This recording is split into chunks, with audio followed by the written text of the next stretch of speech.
8월 15일은 우리나라가 일제 강점기에서 벗어난 것을 기념하는 광복 78주년 기념일입니다.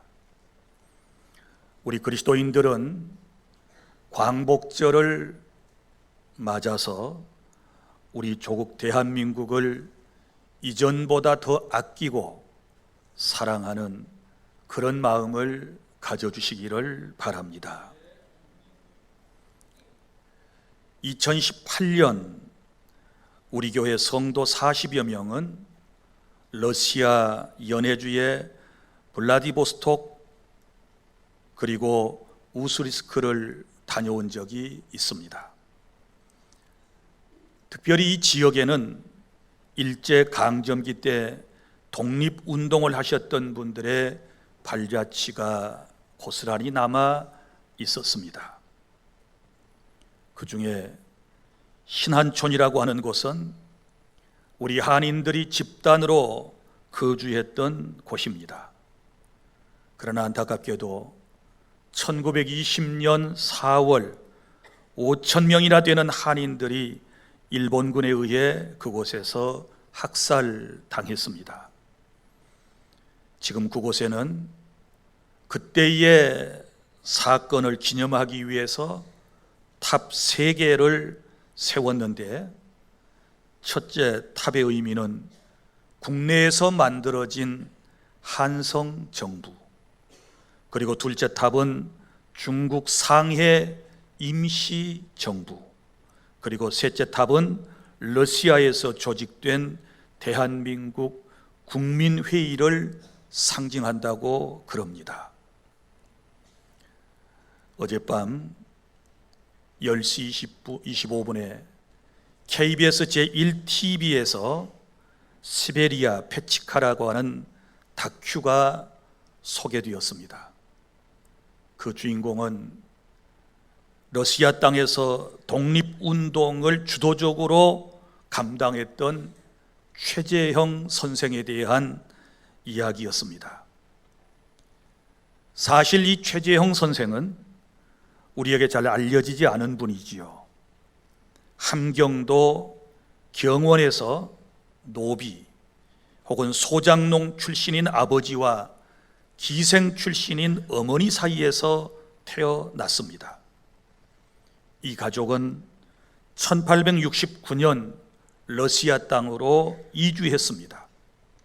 그러나 너무 배가 고팠던 최재형은 11살의 나이에 가출을 하게 되었고, 블라디보스톡 항구에서 러시아 선장 부부를 만나서 각별한 보살핌을 받게 됩니다.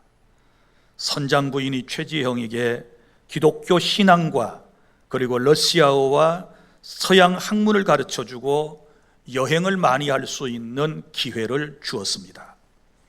그러면서 그는 지식인으로 그리고 신앙인으로 성장을 하게 된 것입니다.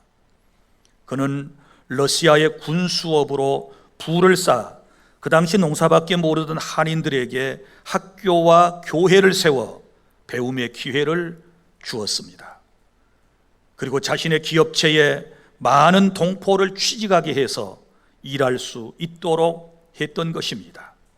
그는 34살 때 러시아에서 한인 최초로 지금의 군수에 선출되었습니다. 1910년 경술련에 한일 병합조약으로 나라를 잃었다는 슬픈 소식을 듣고 그곳에서 의병을 조직하여 일본군과 싸우고 물질로 항일 투쟁을 지원하게 되었습니다. 그럴 뿐만 아니라 자신을 찾아온 안중근 의사와 뜻을 같이하여 의거를 지원해주고, 안중근 의사가 처형된 후에는 그의 가족들을 보살펴 주었습니다. 1920년 그의 나이 63세에 연해주에 침략한 일본군에 의해서 총살을 당하게 됩니다. 지금 그의 유적지는 그가 감옥에 가기 전 1년 정도 거주했던 집이라고 그럽니다. 사랑하는 성도 여러분, 우리나라의 광복은 여러 독립운동가의 희생이 있었기에 하나님께서 이 나라의 민족 공동체에 내려주신 놀라운 복이라고 생각을 합니다. 아무리 생각해 보아도 우리의 힘과 우리의 능력으로는 독립을 할 수 없었고 광복을 맞이할 수 없는 그런 상황에 있었음에도 불구하고 하나님의 절대적인 은혜로 우리는 광복을 맞이하게 되었고 벌써 78돌의 세월이 지나게 된 것입니다. 이것은 하나님께서 우리 민족을 통하여 하실 일이 특별히 있으셨기 때문이고 우리 민족을 사랑하기 때문에 광복을 주셔서 오늘까지 큰 은혜로 이 나라의 민족 공동체에 함께 해주심을 우리는 믿습니다. 해방 전후 우리 기독교인들의 나라 사랑은 아주 특별했습니다. 2022년 우리나라 종교 인구의 통계를 보면 종교가 없다라고 하는 무종교인이 56.1%, 그리고 기독교 신자라고 밝힌 사람들이 27.6%, 그리고 불교 신자라고 말씀하신 분들이 15.5% 된다는 보고가 있었습니다. 그러니까 종교인 가운데 기독교인이 가장 많은 것입니다. 그러나 광복 전후에는 우리 기독교 인구가 0.9%에 지나지 않았습니다. 그러니까 지금은 4사람 가운데 1사람이 우리 개신교 신자라고 말할 수 있지만 그때 당시에는 10사람 가운데 1사람이 기독교 신자였다라고 하는 것입니다. 그런데도 불구하고 독립운동을 주도했던 인물들 대부분이 우리 기독교인들이었습니다. 여러분이 잘 아시는 독립협회의 서재필, 윤치호, 이상재 모두 다 신실한 그리스도인들입니다. 그리고 독립선언서에 서명을 했던 33인 중에 16명이 기독교 신자였습니다.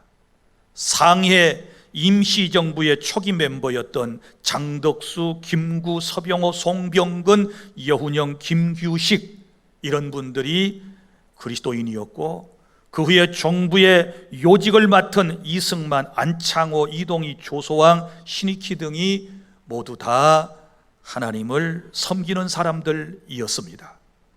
그리고 1948년 7월 17일 대한민국 국회가 개원되면서 당시 목사였던 이윤영 의원이 기도함으로 대한민국의 국회는 시작이 되었습니다. 우리나라의 역대 대통령의 종교도 보면 기독교인들이 가장 많았습니다. 사랑하는 성도 여러분, 이뿐만 아니라 과거 우리나라의 경제는 어떠했습니까? 1960년대 초 국민소득은 93달러였습니다. 그때 미국은 3,000달러가 넘었습니다. 그리고 필리핀이 268달러로 우리보다 몇 배나 더 잘 사는 나라에 속했던 것입니다. 1953년 총 생산액은 13억 달러에 불과했던 대한민국은 이제 세계 경제 12국으로 국민 1인당 GNI, 즉 국민의 총소득은 4만 7천 달러이고 명목상 달러는 3만 5천 달러입니다. 여러분, 우리나라는 이제 선진국에 진입을 하게 된 것입니다. 생각해 보면 이 모든 것이 전적인 하나님의 은혜인 것이고 우리 조상들이 흘린 피와 땀과 눈물의 결정체라고 하는 사실을 우리는 인정하고 감사한 마음으로 하루하루를 살아야 될 줄 믿으시기를 바랍니다. 사랑하는 주 안의 성도 여러분, 우리가 하나님의 나라에 쓰임받는 대한민국이 되기 위해서 우리는 나라와 민족 공동체를 더욱 건강하고 견실한 국가로 만들어가기 위해서 그 누구보다도 애국하는 마음을 가지고 이 나라의 민족을 사랑해야 되겠는데 우리가 어떻게 나라와 민족을 사랑할 수 있을까요? 몇 가지를 여러분들에게 제시를 해드리도록 하겠습니다. 첫째는 조국에 대한 관심을 가져주시기를 바랍니다. 무슨 일이나 관심에서부터 시작이 되는 것입니다. 오늘 본문에 보면 느헤미야라고 하는 사람이 페르시아 왕 아닥사스다 제20년에 수산궁에 있었습니다. 그때 유다 지방에서 온 형제들이 유다와 예루살렘 형편을 전해주었습니다. 사실 이스라엘 사람들은 BC 586년에 바벨론에 의해 나라가 망할 때 백성들 일부는 이스라엘 땅에 남고 일부는 저 머나먼 바벨론 땅에 포로로 끌려가 그들은 힘든 나날들을 70년이나 보내야 했습니다. 세월이 흘러 바벨론이 페르시아에 망하자 유대인들이 페르시아에 있는 수산궁으로 느헤미야를 찾아온 것입니다. 그때 느헤미야는 유대인으로 페르시아에서 높은 관직에 있었습니다. 찾아온 유대인들이 고국의 형편을 전해주었습니다.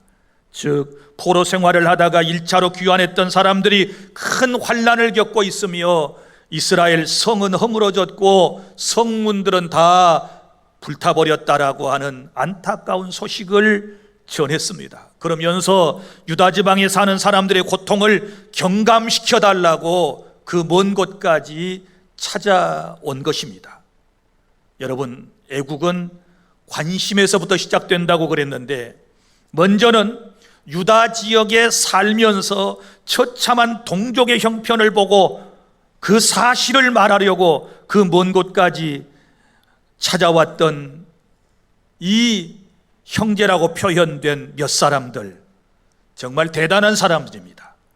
그들은 1600km나 되는 험한 길을 무려 2개월 동안이나 걸어서 왔습니다. 나라에 대한 사랑하는 마음과 그리고 나라 백성들의 고통에 관심을 가지고 어찌하든지 그 고통 가운데 벗어나기 위해서 페르시아의 관직에 있었던 느헤미야에게 멀고 먼 길을 찾아온 것입니다. 그리고 느헤미야는 비록 페르시아 땅에 살고는 있지만 조국에서 온 사람들에게 조국의 형편에 대해 큰 관심을 가지고 그곳의 형편을 묻고 듣습니다. 이처럼 조국 사랑은 관심에서부터 시작되는 것입니다. 여러분들은 이 나라에 각종 선거가 있을 때마다 관심을 가지셔야 합니다. 여러분, 총선, 대선, 또 지방선거 등등이 이 나라에서는 시행되고 있습니다.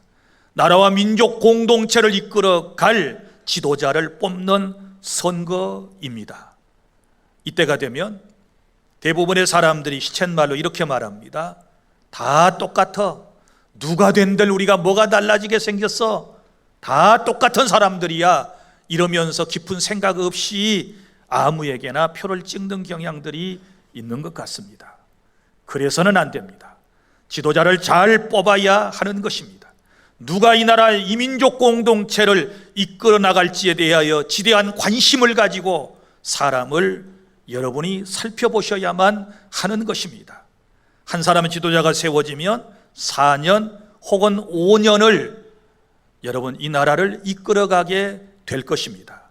그러므로 항상 우리 주변에 정말 하나님께서 기뻐하실 만한 그런 지도자가 있는지를 관심 있게 잘 살펴본 이후에 그리고 선택해 주시기를 바랍니다. 그리고 둘째는 우리가 나라를 사랑해야 되는데 어떻게 사랑할 수 있을까요? 이웃의 아픔에 함께함으로 나라를 사랑해 주시기를 바랍니다. 느헤미야가 예루살렘의 소식을 전해 듣자 보인 반응을 성경에서 보십시오. 울고 수일 동안 슬퍼했다라고 기록하고 있습니다. 요즘 사람들은 감정이 무딥니다. 그러나 우리 성도들은 타인의 고난을 자기의 아픔으로 받아들일 줄 아는 그런 그리스도의 마음이 필요한 것입니다. 로마서 12장 15절에 즐거워하는 자들과 함께 즐거워하고 우는 자들과 함께 울라라고 말씀을 했습니다.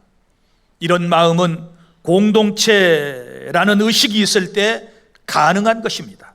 남남이라고 생각했을 때는 함께 울고 슬퍼하지 않습니다. 느헤미야는 같은 공동체라고 하는 의식이 있었기 때문에 이런 반응을 보이고 있는 것입니다. 사랑하는 성도 여러분, 나라 사랑 거창한 것이 아닌 것입니다.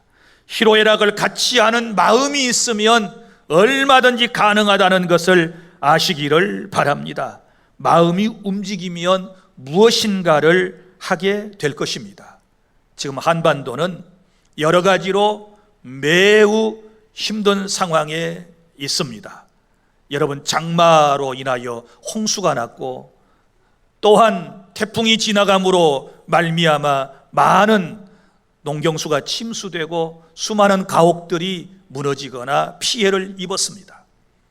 여러분, 얼마나 많은 우리의 동포들이 지금 이 시간에도 뙤약볕에서 수고하고 있는지 여러분 생각을 해보셨습니까? 우리는 지금 시원한 예배당에서, 그리고 여러분들은 집에 가셔서도 시원한 가정에서 에어컨 밑에서 지내게 되지만, 그러지 못하는 여러분 우리의 동포들이 많이 있다는 사실을 아셔야 합니다. 현장 복구에 여념이 없는 군인들과 공무원들, 또한 자원봉사자들, 그리고 당사자들 모두 하나님의 은혜가 필요한 사람들이라고 하는 사실을 여러분 기억하시기를 바랍니다. 우리 지역은 비껴갔으니까, 우리 지역은 아무런 피해가 없으니까 이렇게 생각해서는 안 되는 것입니다. 사랑하는 여러분, 이웃의 아픔에 함께하는 주 안의 모든 성도 여러분들이 다 되어주시기를 바랍니다. 그것이 바로 애국하는 방법이다라고 하는 것을 아셔야 합니다. 그 다음에 세 번째는, 우리가 나라를 사랑하는 방법은 나라를 위하여 기도하고 그리고 사랑을 실천하는 것입니다. 느헤미야는 하늘의 하나님 앞에 금식하며 기도했습니다. 5절 이하에 그의 기도는 계속되고 있습니다. 사랑하는 여러분, 성도는 기도보다 인간적 행위를 앞세우지 않습니다.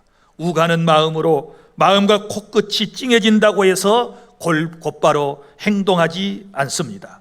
느헤미야는 하나님께 겸손히 먼저 기도하는 모습을 보여주고 있습니다. 하나님의 주권과 하나님이 하신 일을 믿었기 때문입니다. 여러분, 모든 일이 관심만 있고 마음만 뜨거워진다고 해서 진행되는 것은 아니고 절차와 지혜가 필요하기 때문에, 그래서 하나님 앞에 엎드려서 간구하는 것입니다. 빌립보 4장 6절, 아무것도 염려하지 말고 오직 모든 일에 기도와 간구로 너희 구할 것을 감사함으로 하나님께 아뢰라고 말씀을 했습니다. 여러분, 느헤미야가 기도한 이유는 분명합니다. 절차 때문에 그런 것입니다. 그의 상전은 누구입니까? 페르시아 아닥사스다 왕입니다. 당장의 고국의 소식을 듣고 뛰어가서 무슨 일인가 하고 싶었지만, 먼저는 조국의 이 사정을 왕에게 이야기해서 허락을 받아야 갈 수 있는 것입니다. 그래서 그는 금식하며 기도했습니다. 느헤미야 2장에서 마지막 장까지 말씀을 보면 왕이 느헤미야의 수심과 근심에 찬 모습을 보고 무슨 일이 있느냐라고 묻습니다. 그때 느헤미야가 조국에 관하여 사정 이야기를 하지 않습니까? 왕은 그의 이야기를 듣고 흔쾌히 허락했습니다. 기도의 응답이 떨어졌습니다. 그래서 그는 왕으로부터 유다 총독으로 임명을 받아 조국으로 돌아가서 조국의 여러 가지 어려운 문제를 해결했다라고 하는 것이 느헤미야 전체의 내용인 것입니다.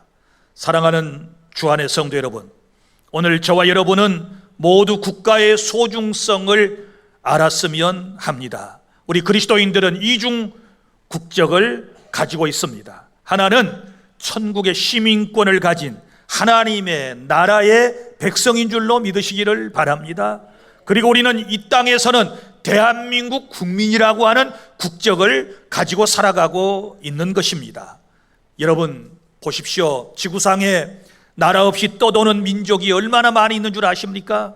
지금도 전쟁의 저 포화 소리 때문에 잠 못 이루고 날마다 하루하루를 두려움 가운데서 보내야 하는, 그리고 사랑하는 사람을 계속해서 저 세상으로 먼저 보내야 하는 안타까운 전쟁에 휩싸여 있는 그런 국가들도 있다는 사실을 아셔야 하는 것입니다. 그래서 나라와 민족 공동체를 사랑하고 우리는 더욱 평화와 안정된 국가를 위해서 기도해야 될 줄로 믿으시기를 바랍니다. 여러분, 우리가 살아가는 이 땅 대한민국은 하나님께서 특별한 민족으로 하나님께서 우리를 사랑하셔서 광복이라고 하는 놀라운 은총을 베풀어 주신 줄로 믿습니다. 이스라엘 백성들은 430년 동안 이집트에서 노예 생활을 했습니다. 하나님께서 그들을 해방시켜 주셨습니다.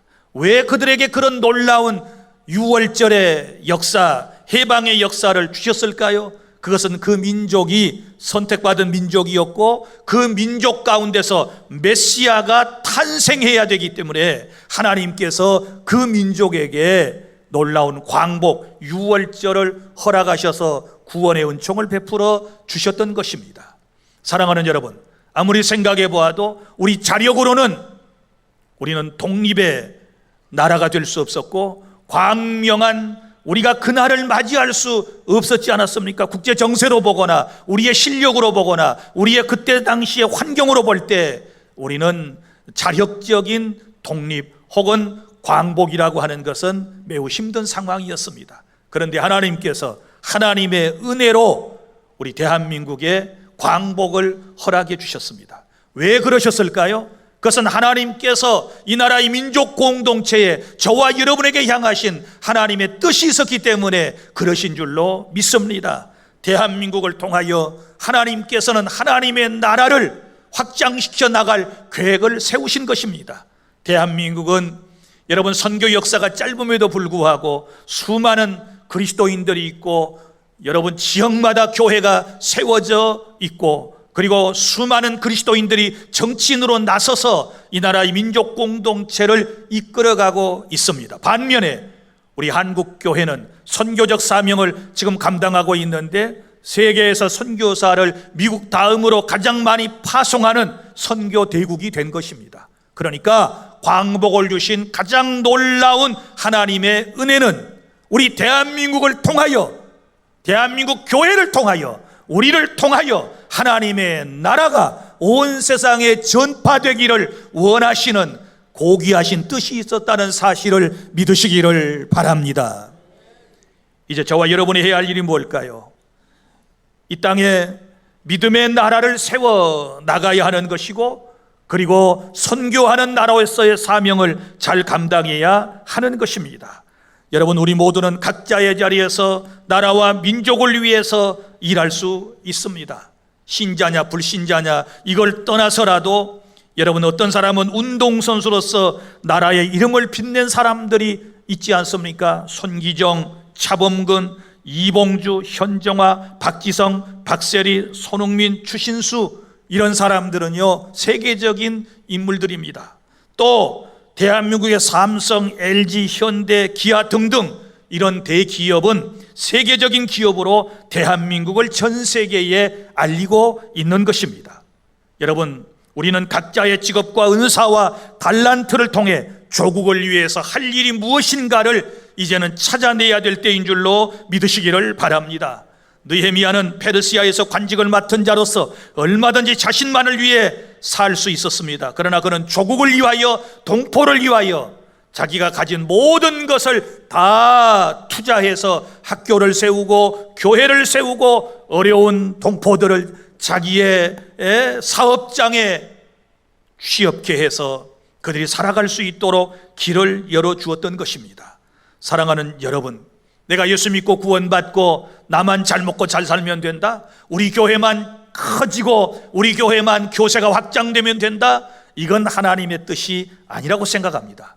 이제는 교회가 대사회적으로 해야 할 일이 무엇인가를 우리가 바로 깨닫고 먼저는 하나님의 복음을 전하여 하나님의 나라를 확장해 나가는 것이고 그 다음에는 여러분 정말 이 지역과 나라와 민족 공동체 안에 어려움을 겪고 있는 모든 이웃들을 주님의 마음으로 보살피며 함께 살아가야 할 하나님의 은혜 가운데 있는 주님의 백성이라고 하는 사실을 여러분이 기억하시기를 바랍니다. 사랑하는 여러분, 우리는 하나님의 일을 위해 부름을 받은 사람들입니다. 각자의 은사에 따라, 사회적 신분에 따라 하나님께서 맡기신 사명을 감당해 나가야 할 것입니다. 자신 있는 자리에서 하나님의 뜻을 찾아내고 하나님의 뜻을 이루는 것이 우리의 할 일이고, 이것이 진정한 애국이라고 하는 사실을 아시기를 바랍니다. 이제 말씀을 맺습니다. 우리나라의 광복은 전적인 하나님의 은혜입니다. 하나님께서 나라와 민족을 위해 기도하고 희생한 분들의 그 모습을 보시고 하나님께서 앞당겨 주신 하나님의 은총이며, 선교한국 곧 우리 민족과 교회를 통해서 하나님의 나라를 확장해 나가시기를 원하시는 하나님의 크신 계획 속에서 이루어진 광복임을 믿으시고, 이전보다 더 하나님의 나라와 이 땅의 내 조국 대한민국을 위해 여러분이 힘쓰고 애쓰고 더 사랑해서 누군가를 섬기며, 그리고 전 세계를 또한 섬겨 나가는 그런 주 안에 모든 성도 여러분들이 다 되시기를 바랍니다. 기도하겠습니다.